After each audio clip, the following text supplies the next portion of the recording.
할렐루야. 어려움 중에도 우리를 지키시는 여호와의 이름을 찬양합니다. 어려움 중에 있지만 하나님께서 오늘도 우리를 지키시고 보호하신 줄 믿습니다.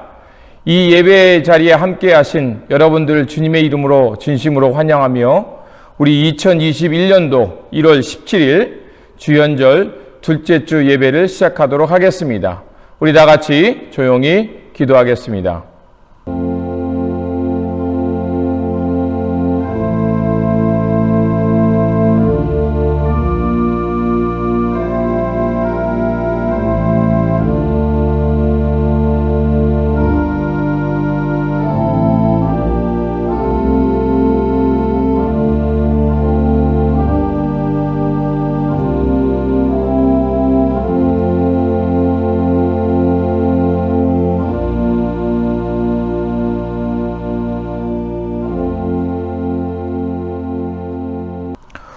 오라 하나님의 빛을 받으며 걸어가자. 하나님께서 그의 길을 우리에게 가르치실 것이요 우리는 그 길을 따라가리라.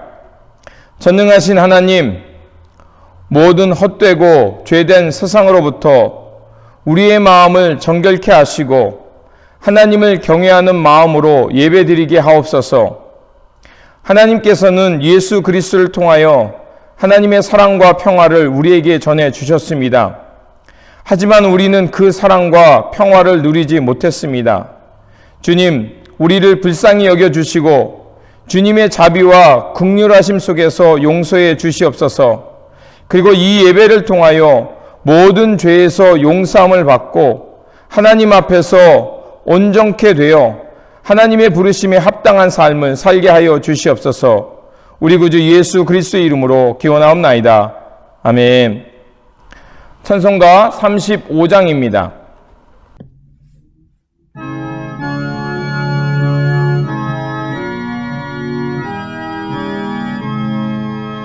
큰 영화로신 주 이곳에 오셔서 이모인 자들로 주 백성 삼으사 그 중에 항상 계시고 그 중에 항상 계시고 그 영광 나타내소서. 이 백성 기도와 또 예배를 드림이 향내와 같으니 곧 받으옵소서. 주 예수 크신 복음을 주 예수 크신 복음을 만 백성 듣게 하소서. 또 우리 자손들 다 주를 기리고 저 성도들 같이 기나게 하소서. 주 그 원하신 능력을 주 그 원하신 능력을 늘 끝날까지 주소서. 주 믿는 만민이 참 진리 지키며 성도들 같이 주 찬송하다가 저 천국 보좌 앞에서 저 천국 보좌 앞에서 늘 찬송하게 하소서. 아멘.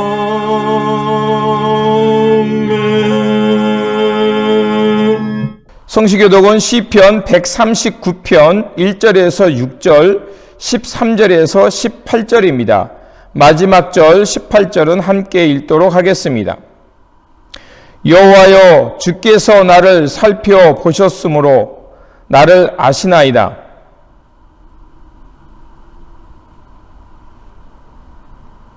나의 모든 길과 내가 눕는 것을 살펴보셨으므로 나의 모든 행위를 익히 아시오니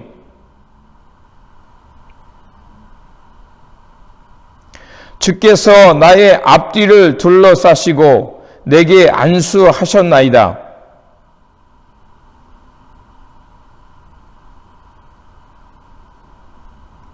주께서 내 내장을 지으시며 나의 모태에서 나를 만드셨나이다.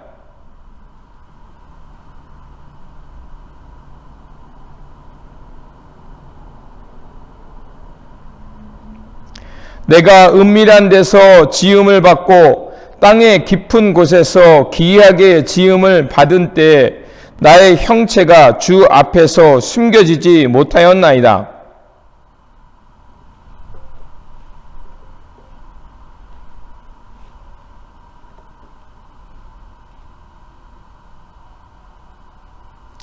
하나님이여, 주의 생각이 내게 어찌 그리 보배로우신지요.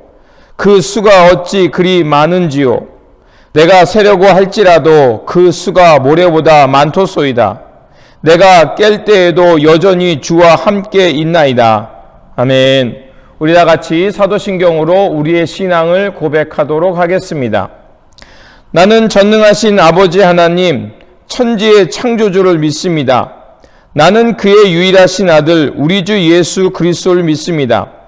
그는 성령으로 잉태되어 동정녀 마리아에게서 나시고 본디로 빌라도에게 고난을 받아 십자가에 못 박혀 죽으시고 장사된 지 사흘 만에 죽은 자 가운데서 다시 살아나셨으며 하늘에 오르시어 전능하신 아버지 하나님 우편에 앉아 계시다가 거기로부터 살아있는 자와 죽은 자를 심판하러 오십니다.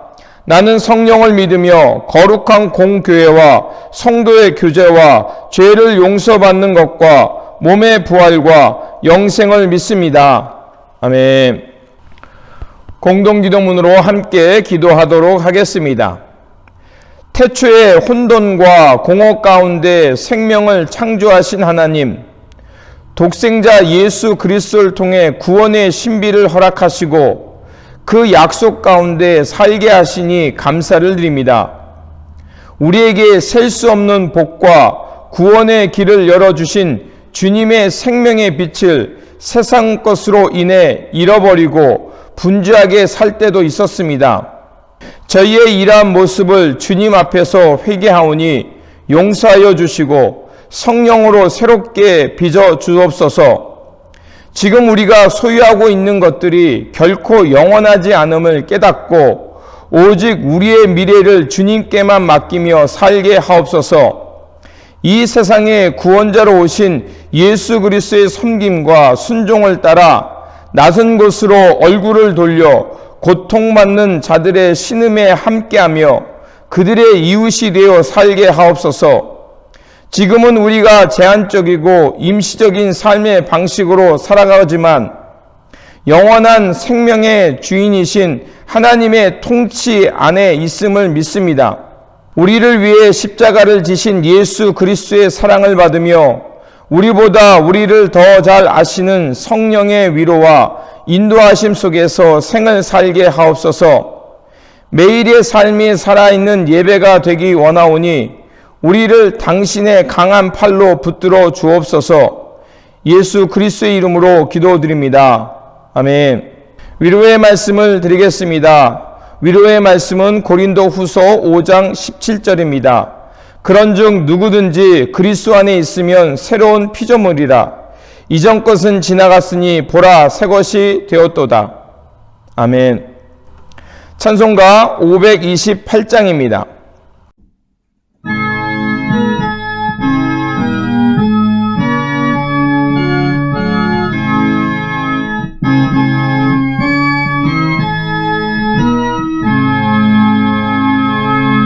예수가 우리를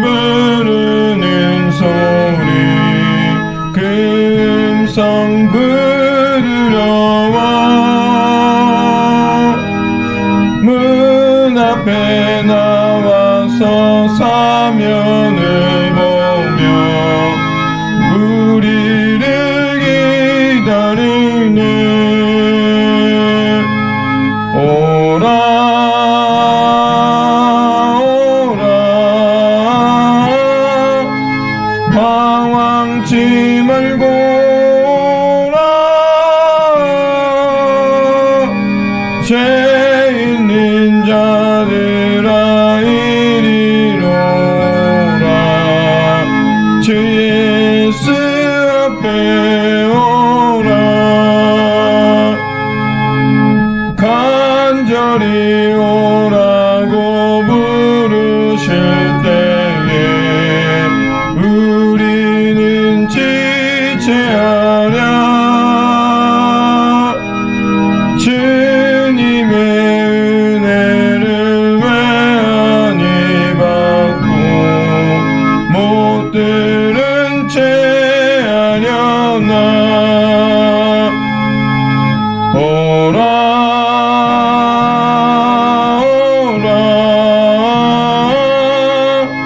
방황치 말고 오라 죄 있는 자들아 이리로 오라 주 예수 앞에 오라. 세월이 살같이 빠르게 지나 쾌락이 끝이 나고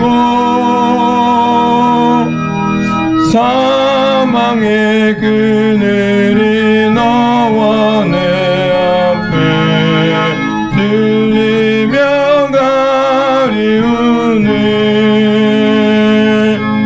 오라 오라 방황치 말고 오라 죄 있는 자들아 이리로 오라 주 예수 앞에 오라. 우리를 위하여 예비해 두신 영원한 집이 있어 죄 많은 세상을 떠나게 될 때 영접해 주시겠네. 오라 오라 방황치 말고 오라 죄 있는 자들아 이리로 오라 주 예수 앞에 오라. 드리신 예물을 위해 기도하겠습니다.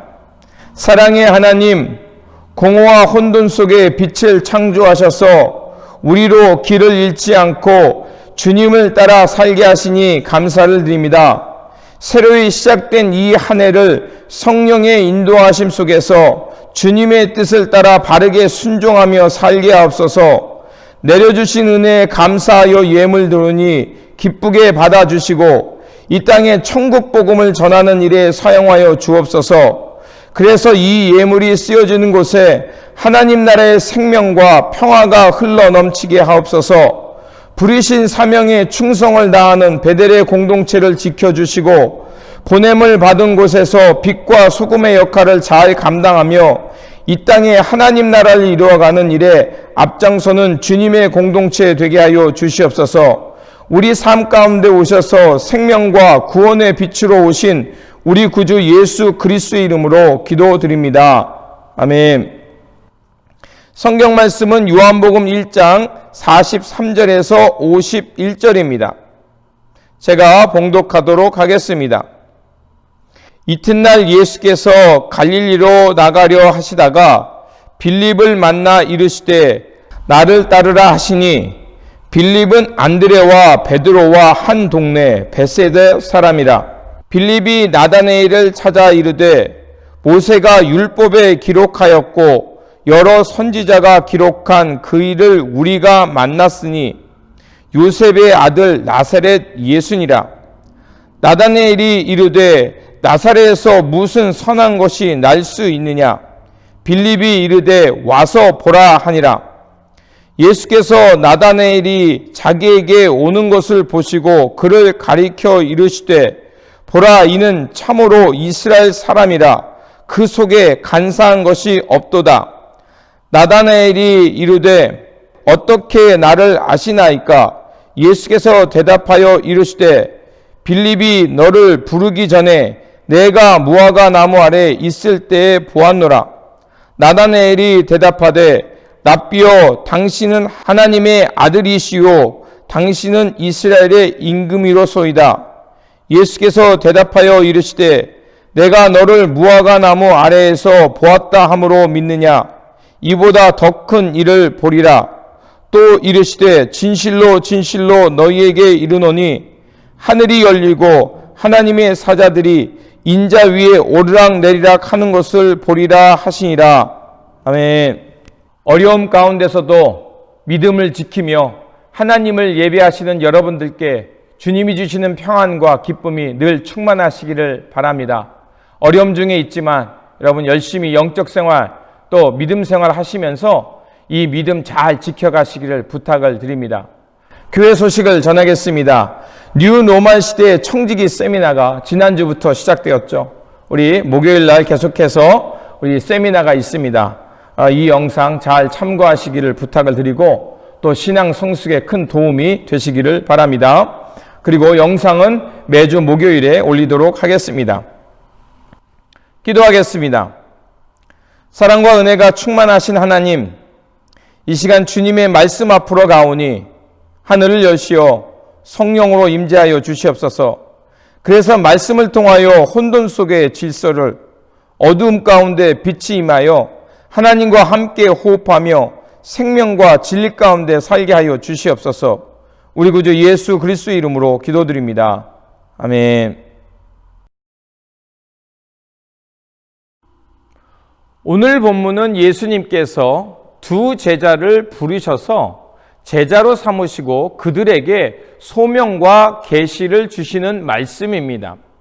주님께서 이 땅에 오셔서 가장 먼저 하신 일은 바로 제자를 부르시는 것이었습니다. 그래서 오늘 본문 바로 앞에 요한복음 1장 35절에서 42절에서도 요한의 제자였던 요한과 안드레 그리고 그의 형이었던 시몬 베드로를 제자로 부르시고 만드신 것을 볼 수가 있습니다. 그리고 그 다음에 바로 빌립이 예수님의 제자가 되는 것을 알 수가 있습니다. 그리고 빌립은 이제 나다나엘에게 가서 예수를 소개하고 나다나엘은 예수님을 만나 제자가 됩니다. 여기서 나다나엘은 다른 공간복음에서는 바돌로메로 표현되어 있습니다. 그런데 오늘 본문을 보면 이제 좀 특이한 것이 있죠. 요한과 안드레 그리고 베드로는 예수님이 있는 곳에 찾아가서 예수님의 제자가 되었습니다. 그런데 오늘 본문을 보면 좀 특징이 있는 것처럼 바로 예수님이 빌립을 찾아가서 그로 하여금 나를 따르라 라고 말씀하시면서 제자로 부르셨던 것을 알 수가 있습니다. 이를 통해 알 수 있는 것은 이 빌립이 요한 공동체에서 매우 중요한 역할을 했었음을 알 수 있는 것입니다. 또한 예수님께서 제자들을 부르셨던 지역을 벳세다였습니다. 벳세다란 즉 물고기의 집이란 뜻입니다. 그리고 예수님께서 예루살렘으로 올라가시면서 가끔 자주 들렸던 것이 바로 베단이었습니다. 벳세다, 베단이 공통되는 지명이 있죠. 바로 벳입니다. 벳이라는 것은 집을 뜻하는 것입니다. 베다니는 바로 병자들의 집이란 뜻입니다. 그리고 베들레헴은 빵집, 즉 빵을 만드는 사람들이 많이 살던 동네였습니다. 그렇다면 예수님의 제자 중에 왜 어부들이 많았을까요? 거기에는 이유가 있었습니다. 예수님께서 거하셨던 것은 갈릴리 분봉왕 헤롯의 아들이었던 헤롯 안티파스가 다스리던 지역이 있습니다. 분봉왕 헤롯은 자신의 아버지처럼 이렇게 넓은 지역을 다스리고 싶었던 욕망을 가졌던 왕이었습니다. 그러다 보니 분봉왕이었던 자신이 자신의 아버지처럼 넓은 지역을 통치하고 싶었기 때문에 당연히 자신에게 통치권을 주는 사람들에게 아부하고 싶었던 것입니다. 바로 로마의 정부 또 로마의 통치권을 가지고 있었던 황제, 그가 바로 티베리우스 황제였습니다. 그래서 티베리우스 황제에게 자신이 얼마나 충성스러운 분봉왕인가를 설득하고 또 어필하고 싶어서 자신이 다스리고 있는 갈릴리 지역에 새로운 도시를 건설해서 티베리우스 황제에게 바쳤습니다. 바로 그 도시 이름이 디베리아입니다. 티베리우스, 티베리아, 약간의 차이가 있을 뿐 무엇을 향해 그 도시를 만들었는지 알 수가 있죠. 당연히 신도시를 건설하기 위해서는 많은 비용이 들었습니다. 그렇기 때문에 그 비용을 충당하기 위해서 갈릴리 어부들에게 막대한 세금을 부과했습니다. 그러니 예수님이 살던 당시, 예수님이 활동하던 당시에 갈릴리는 그 막대한 세금으로 인해 얼마나 사람들이 피폐해졌고 가난과 굶주림에 허덕일 수밖에 없었는지 그 이유를 짐작해 알 수가 있습니다.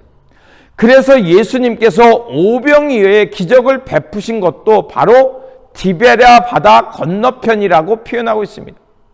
요한복음 6장 1절에 보면 디베랴 바다 건너편, 바로 그곳에서 오병이어의 기적을 베푸셨습니다.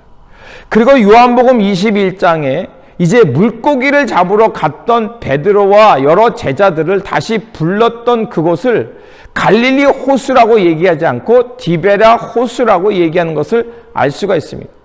이렇게 굳이 요한은 디베랴 호수라는, 디베랴 바다라는 이런 지명을 써서 말하고 싶었던 것이 있었다는 것입니다.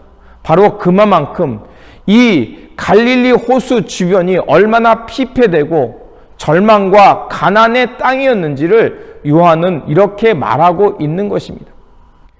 빌립은 예수님을 만나 주님을 따르는 제자가 됩니다. 그래서 빌립은 자신과 가까이에 있었던 나다네엘에게 예수님을 소개합니다.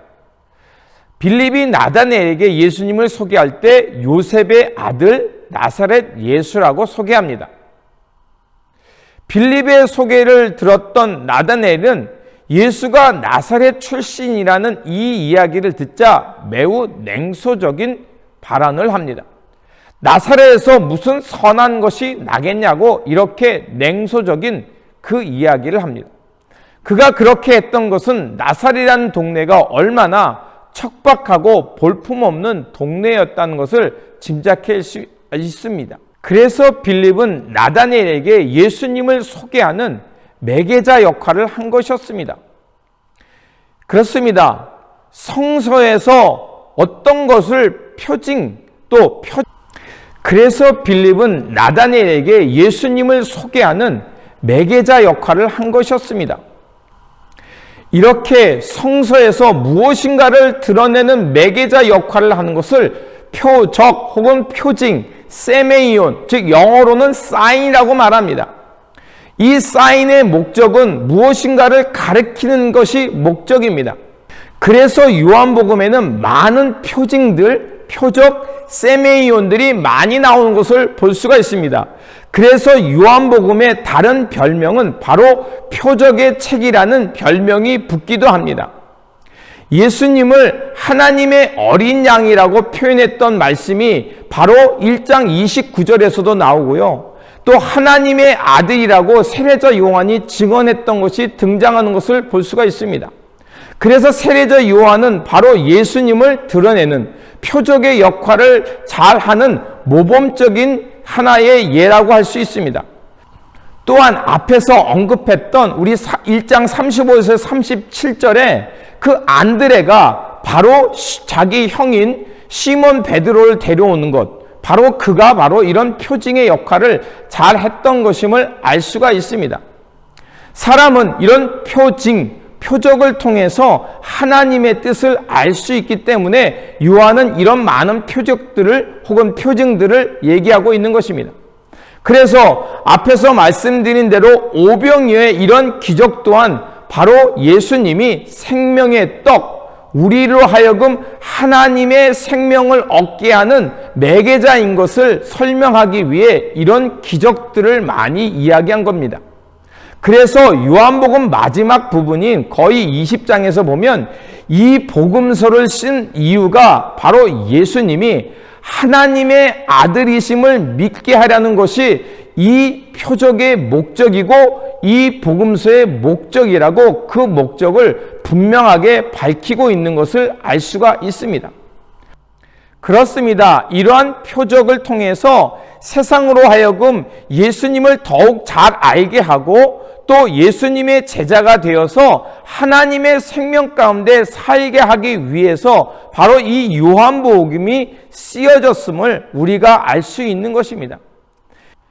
예수님의 제자가 되었던 빌립이 나다니엘에게 예수님의 소개했던 이 장면은 바로 표적의 하나의 예시를 말해주고 있는 것입니다. 빌립은 나다니엘에게 예수님을 소개할 때 두 가지 표적을 썼던 것을 알 수가 있습니다. 첫 번째는 바로 성경이었습니다.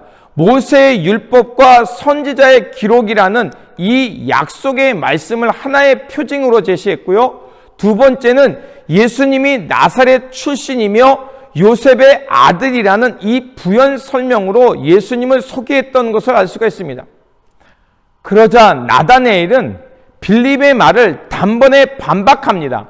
나사렛에서 메시아가 나올 수 없다고 말합니다. 자신이 가지고 있었던 생각과 그 옛사람들이 전했던 그 기억 때문에 그는 빌립의 말을 들을 수 없었던 것입니다. 빌립이 주장했던 것은 무시당하는 상황이었고 그것을 돌파할 수밖에 없었습니다. 그런데 빌립은 나다니엘과 논쟁하지 않고 외마디를 외칩니다. 바로 와서 보라는 이 한마디로 그 상황을 정리합니다. 와서 보라는 말은 한마디로 초대장이었습니다. 빌립은 논쟁하는 대신에 그에게 선택의 초대장을 던져준 것입니다. 요한복음은 와서 보라는 이 말씀을 매우 중요하게 다루고 있음을 알 수가 있습니다. 요한이 보냈던 두 제자가 예수님께 찾아와 예수님이 어디 계십니까? 라고 물었을 때 예수님께서 그들에게 했던 말이 바로 와서 보라는 말씀이었습니다. 그리고 요한복음 4장에서 수가성 물가에서 예수님을 만났던 여인이 다시 마을로 돌아가 사람들에게 그리스도를 만났다고 전하면서 와서 보라고 했던 말도 거기에 나오는 것을 알 수가 있습니다.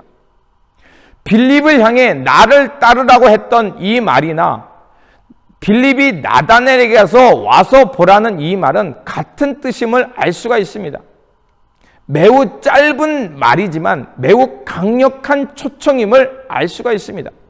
나를 따르라는 이 말과 와서 보라는 이 말은 그리스도를 체험하지 않고는 결코 말할 수 없는 말이기도 한 것입니다. 교회는 세상을 향해 이런 초대하는 곳입니다. 내가 만나고 내가 경험했던 그 그리스도를 외치며 그 세상으로 하여금 그리스도를 따르게 하는 것이 교회의 본질이며 우리의 사명인 것입니다. 여기에는 나의 과시나 나의 주장은 필요 없습니다. 나의 존재가 드러날 필요도 없습니다. 그저 와서 보라는 이 말만 있으면 됩니다. 그래서 이 초대를 통해 빌립이 나다니엘에게 예수를 표현한 것처럼 교회는 항상 예수님이 주인공이 되어야 합니다. 그렇기 때문에 우리가 왜 주님의 십자가 앞에서 끊임없이 나를 부정해야 되는 이유가 거기에 있죠. 표적을 가리키는 손가락이 되어야 되는데 그 표적을 가리는 손가락이 되면 안 된다는 것입니다. 손가락이 주인 행세를 하는 순간 결국 주님은 가려지게 되어 있습니다. 그렇기 때문에 주님을 드러내는 표징으로서 우리는 부단히 우리 스스로를 부인하면서 예수 그리스도를 드러내는 노력을 해야 할 것입니다. 빌립이 예수님을 드러내는 표적으로서 온전히 예수님을 가리켰기 때문에 나다네엘이 예수님을 만날 수 있었던 것입니다. 또한 여기에 덧붙인다면 표적물의 사명은 목적물을 가리키는 것만에 있는 것이 아니라 우리 스스로도 늘 항상 우리의 대상인 예수님 안에 거해야 한다는 것을 잊어서는 안 되는 것입니다. 그리고 예수님은 빌립을 따라 자신에게 나오는 나다네엘 가리켜서 간사함이 없는 참된 이스라엘 사람이라고 말씀하십니다. 예수님께서 그를 간사함이 없는 사람이라고 평가하신 이유는 무엇이었을까요? 예수님이 그를 그렇게 표현한 것은 선입견이 있으면서도 없는 채 하지 않았기 때문이고 자신의 생각을 그대로 말할 수 있었기 때문에 간사함이 없는 사람이라고 말한 것입니다. 또한 그를 그렇게 말씀하신 것은 다른 율법사들처럼 하나님의 말씀을 왜곡해서 말하지 않았기 때문에 그런 것입니다. 참된 이스라엘 사람이라는 이 말은 바로 48절에 나다네엘이 무화과 나무 아래에 있었던 것을 보았다는 것과 연결됩니다. 무화과 나무 아래라는 것은 바로 장차 하나님의 구원의 시대를 기다리는 사람을 의미합니다. 그래서 미가서 4장 4절이나 스가랴 3장 10절을 보면 그 하나님의 구원의 때를 기다리는 사람들이 바로 포도나무 아래와 무화과 나무 아래에서 하나님의 때를 간절히 구하며 기다리던 사람들을 의미하는 것이었습니다. 이들 모두는 바로 하나님의 말씀을 의지하며 하나님의 구원의 때가 이루어지기를 기다리며 기도하는 사람들을 의미하는 것이었습니다. 바로 나다네엘이 무화과 나무 아래에 앉았다는 것은 이런 하나님의 약속이 이루어지기를 기다리는 사람이었다는 것입니다. 그러자 예수님은 나다네엘에게 이렇게 말합니다. 빌립이 너를 부르기 전에 내가 너를 보았다라고 예수님이 말씀합니다. 나다네엘이 예수님을 찾기 전에 예수님이 이미 나다네엘을 먼저 찾고 계셨다는 것입니다. 나다네엘이 예수님이 알기 전부터 예수님이 나다네엘의 모든 것을 아셨다는 것입니다. 이는 마치 이스라엘 백성들이 하나님을 찾기 이전에 하나님이 이스라엘 백성들의 고통과 아픔을 아시고 찾아오는 출애굽기 3장의 말씀과 같은 것이었습니다.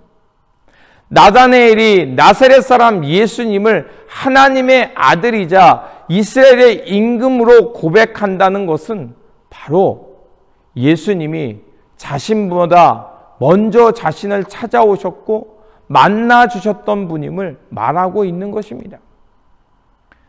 나다네엘이 무화과 나무 아래에 있었다는 것을 보셨다는 주님의 이 말씀은 이제 더 이상 메시아를 기다리지 않아도 된다는 것을 말씀하는 것입니다. 그는 이제 더 이상 하나님을 알기 위해 하나님의 말씀을 듣기 위해 무화과 나무 아래를 찾지 않아도 된다는 것입니다. 나다네에게 드리워졌던 어두움을 예수님께서 밝혀주시겠다는 것입니다. 마치 어둠 가운데서는 손전등이 필요하지만 아침 해가 뜨고 대낮이 됐을 때는 그 손전등이 필요 없는 것과 같은 것입니다. 이제 나다네엘은 빛이신 예수 그리스도를 만나 그분을 따라 살면 되는 것입니다. 다른 길을 찾을 필요도 없는 것입니다. 게다가 나다네엘은 더 큰 약속을 받게 됩니다. 바로 오늘 본문 마지막 절인 1장 51절에 이렇게 되어 있습니다. 또 이르시되 진실로 진실로 너희에게 이르노니 하늘이 열리고 하나님의 사자가 인자 위에 오르락내리락 하는 것을 보리라 하시니라. 성경에서 진실로 진실로라는 이 단어는요, 아멘 아멘이라는 그 말로도 번역이 됩니다. 그러면 무엇이겠습니까? 바로 아멘은 그렇게 될 줄 믿습니다라는 고백이죠.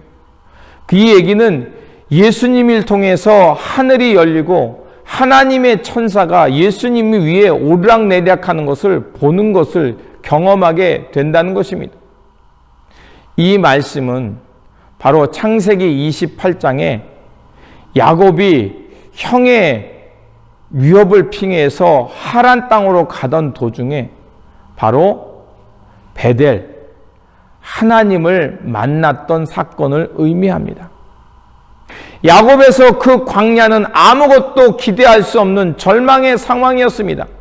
그런데 그 절망 상황의 가운데 할아버지, 아버지의 하나님이 그 자신에게 나타난 것이었습니다.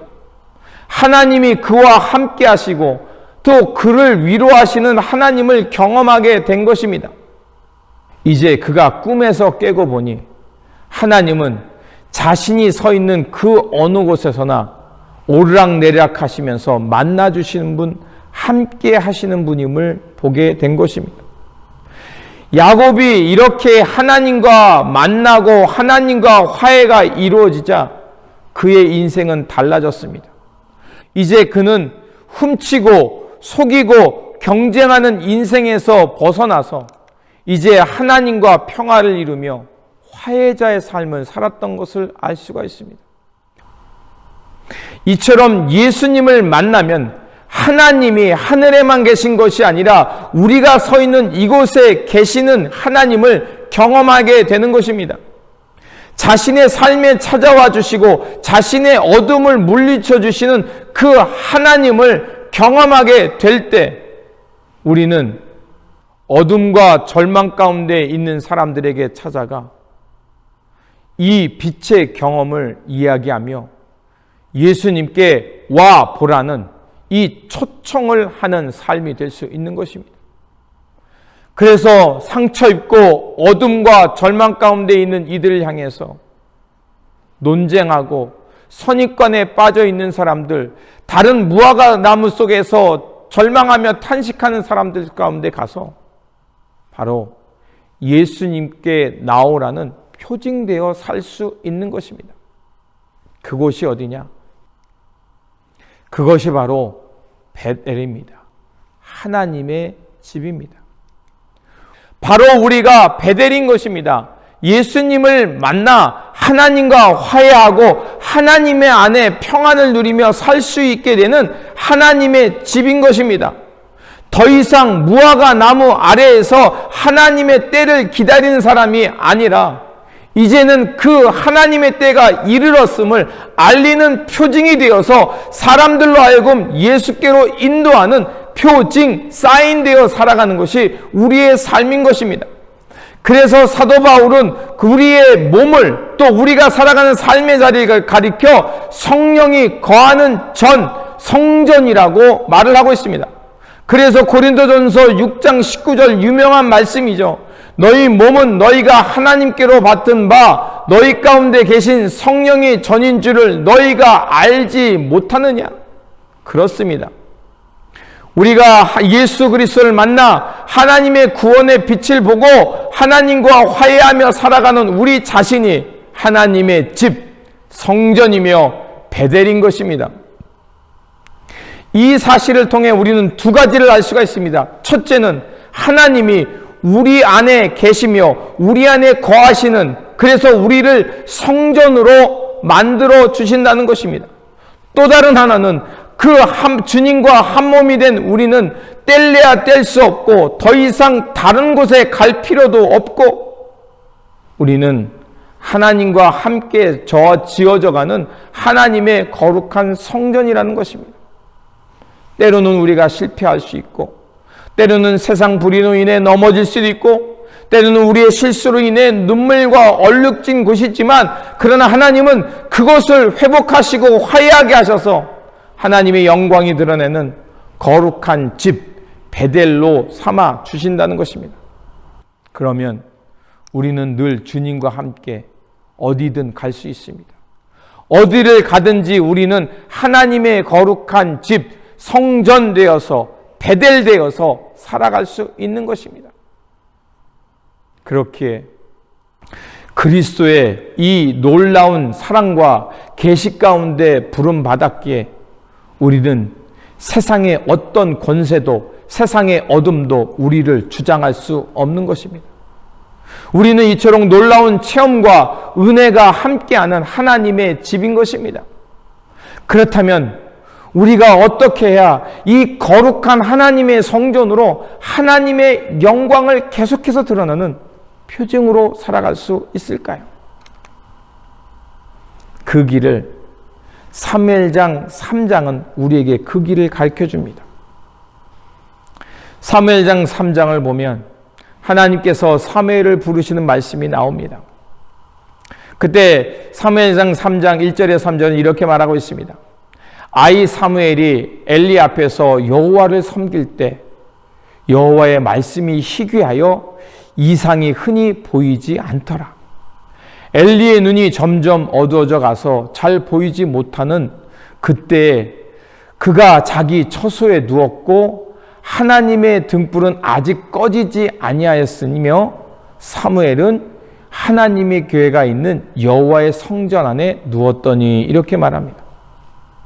우리는 이 말씀을 들으면서 엘리에 대해서 많은 비난을 할 것입니다. 물론 엘리가 어두웠습니다. 나이가 들어서 어두웠기도 했지만 하나님의 말씀이 더 이상 보이지 않는 세상이었기 때문에 그의 눈도 어두워졌던 것입니다. 하나님의 이상이 희귀해서 그에게 안 보인 것이 아니라 하나님의 이상이 그들 가운데 드러내도 그 엘리의 눈이 어두웠던 것처럼 그 이스라엘 백성들의 눈이 어두워졌기 때문에 하나님의 이상을 볼 수 없는 상황이었다는 것입니다. 그럼에도 불구하고 여호와의 성전의 불은 꺼지지 않았다는 것입니다. 그리고 그때 그 하나님의 등불이 꺼지지 않은 그때 사무엘을 통해서 하나님은 희망의 등불을 밝히시는 것을 볼 수가 있습니다. 그래서 하나님은 사무엘을 부르시죠. 그런데 사무엘이 처음에 이것이 하나님의 음성인 줄 잘 알아듣지 못했습니다. 처음에는 엘리 제사장이 부른 줄 알고 엘리 제사장에서 예, 저를 부르셨습니까? 이렇게 2번에 걸쳐서 가고 2번에 걸쳐 가니까 엘리가 딱 알아차리죠. 아, 하나님이 지금 사무엘을 부르시는구나.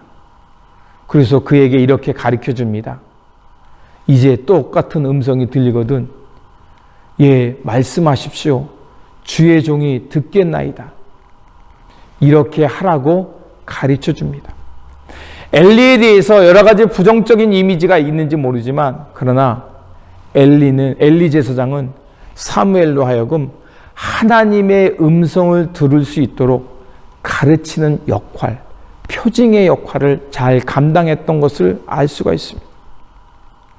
그래서 하나님은 이 엘리 제사장 그를 통해서 사무엘이 하나님의 음성을 듣게 하고 그리고 그 하나님의 음성, 하나님의 부르심을 듣고서 사무엘을 통해 다윗의 왕조와 새 시대의 지도자를 세우는 것을 볼 수가 있습니다. 오늘 본문에 빌립이나 나다네엘, 요한이나 안드레, 시몬 모두 바로 예수님을 가리키는 표징의 역할을 했습니다. 그들이 이런 표징의 역할을 하며 예수를 드러낼 수 있었던 이유는 무엇이었습니까? 그들 모두 주님 곁에 머물러 있었기 때문에 그렇습니다. 와보라는 초청, 또 표징을 통해서 주님 곁에 머물렀을 때 주님과 함께 지냄의 시간을 통해서 그들은 하늘이 열리고 하나님의 영광이 또 하나님의 사자들이 하늘로부터 예수께 오르락 내리락 하는 그것을 본 것입니다. 그들은 그것을 경험한 것입니다. 사무엘은 하나님의 궤에 그 여호와의 전에 누워 있었기 때문이었고 안드레와 요한은 주님이 계신 곳에 거했기 때문에 그랬고 빌립은 예수님의 부르심에 순종하며 주님을 따랐기 때문에 이들 모두는 바로 주님의 표징이 되어서 예수 그리스도의 영광, 예수님의 살아계심, 예수가 하나님의 영광을 드러내는 분임을 다 드러내는 사람들이 될 수 있었던 것입니다. 이들 모두의 공통점은 바로 주님 곁에 머물러 있었다는 것입니다. 주님 안에, 주님 곁에 머무를 때 우리는 주님의 삶과 주님의 가르침에 순종하며 주님의 거룩한 집이 되어 살아갈 수 있다는 것입니다. 와 보라는 이 말을 할 수 있는 것은 바로 순종하며 주님 곁에 머무는 사람만이 예수 그리스도를 통해 하늘이 열리고 하나님의 생명이 임하는 것을 경험할 수 있다는 것입니다. 그래서 요한복음 15장 4절에서 5절에 주님은 이렇게 또 한 번 강조하십니다. 내 안에 거하라, 나도 너희 안에 거하리라. 가지가 포도나무에 붙어있지 아니하면 스스로 열매를 맺을 수 없음 같이 너희도 내 안에 있지 아니하면 그러하리라. 나는 포도나무요 너희는 가지라. 그가 내 안에 내가 그 안에 거하면 그 사람이 열매를 많이 맺느니라. 아멘입니다. 그렇습니다. 우리가 하나님의 거룩한 집으로 성전으로 베들로 하나님의 영광을 드러내며 예수 그리스도의 신실한 제자로 살아갈 수 있는 것은 바로 주님의 부르심에 순종하며 주님 곁에 머무를 때 우리는 거룩한 집 베델 성전되어서 이 세상에 예수 그리스도를 드러내는 등불되면서 하나님의 영광을 드러내는 참 제자가 되어 살아갈 수 있는 것입니다. 그러므로 주님의 곁에 머물면서 주님의 말씀과 주님의 삶에 순종함으로 예수 그리스도를 통해 드러나는 하나님의 영광을 드러내는 이정표와 등불되어서 하나님의 거룩한 집 되어 살아가는 저와 여러분들이 되시기를 주님의 이름으로 축원드립니다. 기도하겠습니다. 영원하신 하나님, 우리를 부르시고 함께 하심으로 우리의 몸을 거룩한 하나님의 집으로 삼아주시니 감사를 드립니다. 우리의 몸이 성령이 거하는 거룩한 하나님의 집이 되었사오니 세상에 예수 그리스도를 전하는 표징이 되게 하시고 주님과 동행함으로 하나님의 영광을 온 세상에 드러내는 이정표가 되어 살게 하여 주시옵소서. 성부 성자 성령이신 우리 구주 예수 그리스도의 이름으로 기도드립니다. 아멘. 찬송가 505장입니다.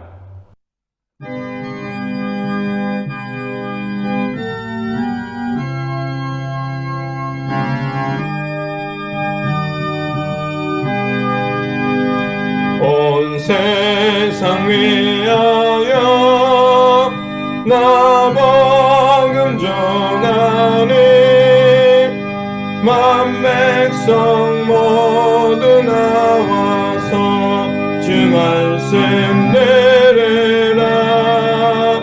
죄 중에 빠져서 헤매는 자들아, 주님의 음성 듣고서 너 구원 받아라.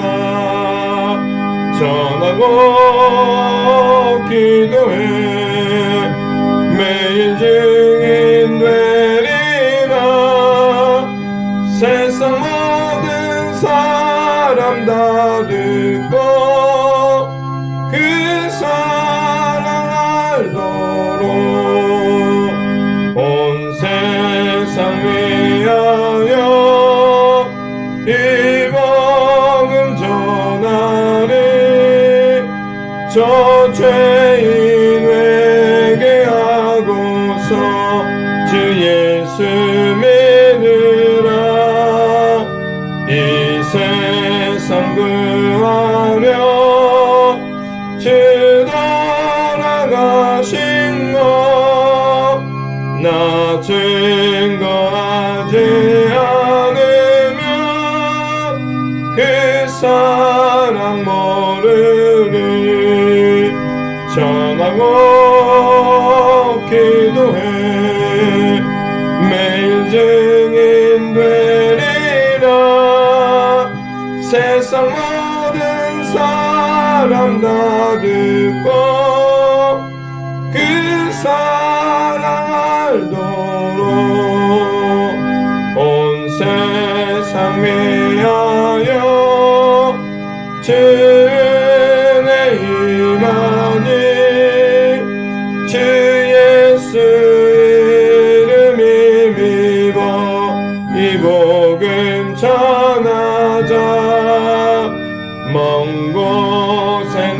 나가서 전하지 못해도 나 어느 곳에 있든지 늘 기도 힘쓰리 전하고 기도해 매일 증인 되리라 세상 모든 사람 다 듣고 그 사랑 알도록.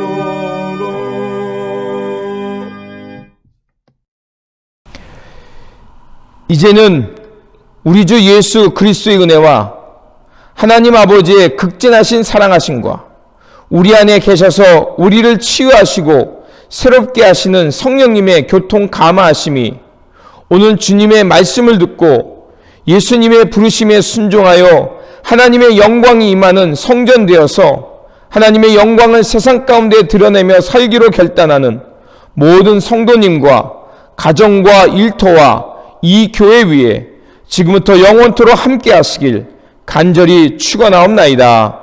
아멘.